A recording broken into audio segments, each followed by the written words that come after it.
সোণাৰী আৰক্ষীৰ জালত বৃহৎ গৰু চুৰ চক্ৰ। সোণাৰীৰ পৰা নগাঁৱলৈ অবৈধভাৱে গৰু সৰবৰাহ কৰোঁতে 4 সৰবৰাহকাৰীক আটক আৰক্ষী। 11টা গৰুসহ AS01BC 2292 নম্বৰৰ বলেৰো পিকআপ বাহন জব্দ আৰক্ষীৰ। আনহাতে গৰু ব্যৱসায়ী চক্ৰৰ মাষ্টাৰমাইণ্ড সোণাৰীৰ ৰতনপুৰৰ মহিবুল আলমক আটক। মহিবুল আলমৰ নেতৃত্বতে চৰাইদেউ জিলাৰ পৰা অবৈধ গৰু সৰবৰাহৰ অভিযোগ।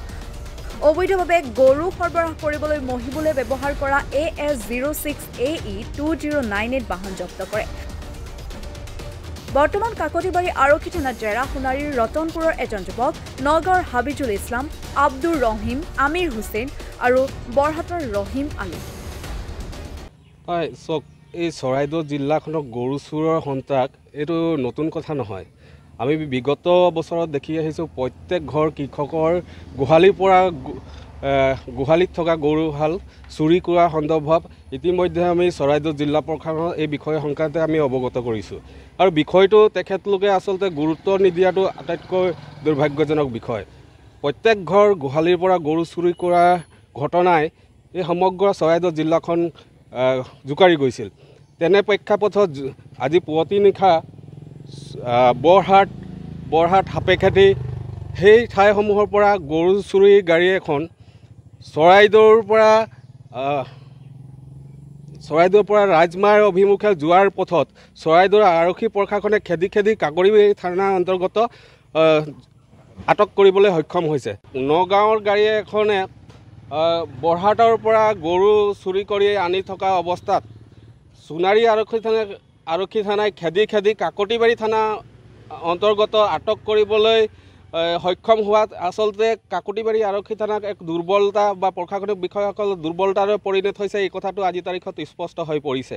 যিহেতু গাড়ী এখনক বা কাকতিবাৰী আৰক্ষী থানাক যেনেধৰণে এই সন্দেহজনকভাৱে চোৰাং গৰু সৰবৰাহ কৰা গাড়ীৰ ওপৰত যেনেধৰণে ব্যৱস্থা গ্ৰহণ কৰিব লাগিছে, ঠিক আজিৰ তাৰিখত সেয়া সম্ভৱ হৈ নুঠাৰ কাৰণে সোণাৰী আৰক্ষী থানাই খেদি কাকতিবাৰী থানাৰ অন্তৰ্গত আটক কৰিবলৈ সক্ষম হৈছে।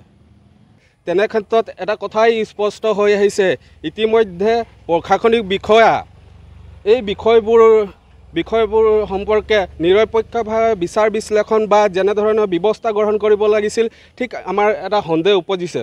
গতিকেলৈ চৰাইদেউ জিলা প্ৰশাসনক আমি অসম জাতীয়তাবাদী যুৱ ছাত্ৰ পৰিষদ মাহমৰা আঞ্চলিক সমিতিৰ পৰা এটা দাবী জনাব বিচাৰিছোঁ।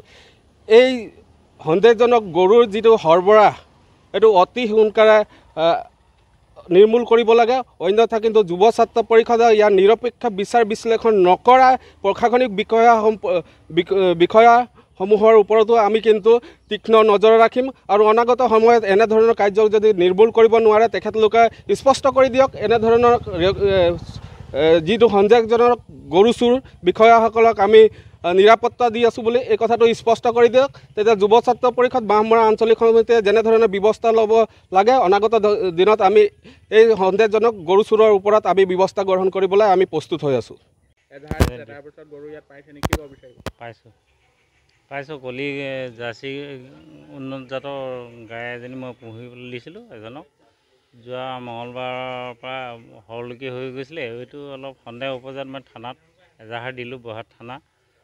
বৰহাট থানাই মানে মোক খবৰটো দিলে এজনী গৰু ওলাইছে আপোনাৰ নিচিনা ফটোত দেখা নিচিনা। মই ফটো মাৰি থৈছিলোঁ, কিবা ভাগ্য ভাল ফটো মাৰি থোৱাৰ কাৰণে অলপমান মই এইটো বিচাৰত অলপ সুবিধা হ'ল আৰু মই গৰুজনী পালোঁ, মোৰ মনটো ভালো লাগিছে আৰু আপোনালোকৰ জৰিয়তে মই বৰহাট থানাসমূহ মানে বিষয়ববীয়া মই ধন্যবাদ আৰু কৃতজ্ঞতা জ্ঞাপন কৰিছোঁ, যিহেতু মই বস্তুটো পালোঁ আৰু তেওঁলোকে খবৰ দিলে। মই আহিলোঁ, চালোঁ, চচখি দেখিলোঁ, মনটো ভাল লাগিলে আৰু কি ক'ম, ভগৱানৰ ওচৰত মানে মই সকলো পক্ষকে মানে অলপ আৰু হৈছে দিওঁ মানে মই অলপ ৰহস্যটো এতিয়া পালোঁ যে মোৰ গাইজনী মঙলবাৰ দিনাহে মঙলবাৰৰ পৰা এতিয়া নাগালেণ্ডৰ পৰা এওঁলোকে কিনিলোঁ বুলি কৈছে।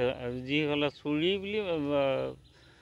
চুৰি গৰুটো কেনেকৈ কাগজটো দেখাইছে সেইটো মই অলপমান ৰহস্য হৈছে। ইয়াত বৃহৎ গৰু চোৰৰ চক্ৰ এটা জড়িত হৈ আছে আৰু এইটো উৎখাত কৰিবৰ কাৰণে মই এজাহাৰ দিলোঁ। আচলতে আপোনাৰ গৰুকে বেলেগ এগৰাকী বুলি বেচিছে, মইতো ক'বাতে আছোঁ।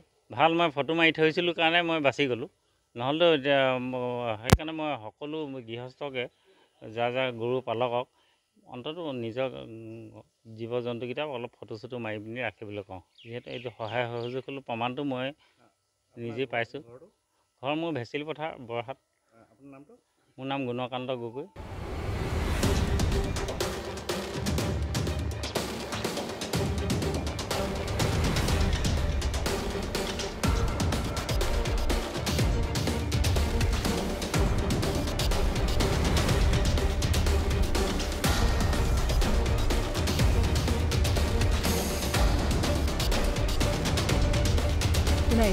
Mrityunjay report my news